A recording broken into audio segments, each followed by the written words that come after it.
تو شیخ آج کل ایک نئی چیز بھی ہے، بس اوقات لوگ میت کو دفن کرتے ہیں اور اس کے بعد وہاں کھڑے ہو کے قبرستان میں کھڑے ہو کے اذان کہنا شروع کر دیتے ہیں۔ یہ عمل جو ہے یہ کسی نص سے، آپ صلی اللہ علیہ وسلم کے کسی طریقے سے، کسی سنت سے یہ ثابت ہے؟ جی، یہ طریقہ بالکل نیا ہے۔ آج سے کچھ عرصہ پہلے ہم بھی یہ طریقہ جو ہے وہ نہیں سنتے تھے، اور اس کے بعد پھر آہستہ آہستہ لوگوں نے بتانا شروع کیا کہ آج کل ایک نئی بدعت جو ہے وہ ایجاد ہو رہی ہے، اور وہ یہ ہے کہ جب میت کو دفن کر لیا جاتا ہے تو اس کے بعد پھر قبر پہ کھڑے ہو کر اذان کہی جاتی ہے۔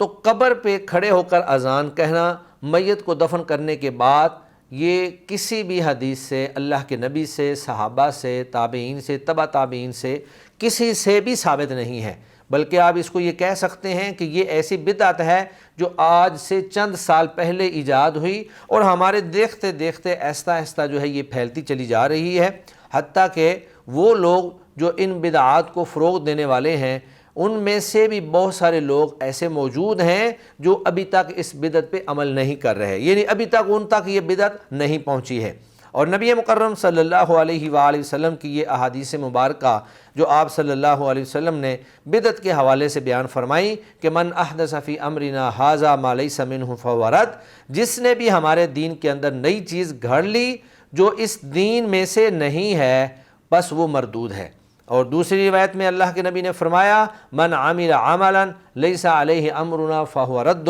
جس شخص نے کوئی ایسا عمل کیا جو ہمارے دین میں ثابت نہیں ہے وہ مردود ہے۔ اور رسول اللہ صلی اللہ علیہ وآلہ وسلم اپنے ہر خطبہ کے اندر بدعت کی مذمت کے بارے میں فرمایا کرتے تھے الا کل بدعۃ ضلالہ وکل ضلالۃ فی النار، کہ ہر نئی چیز بدعت ہے اور ہر بدعت جو ہے وہ انسان کو جہنم میں لے جانے کا باعث ہے۔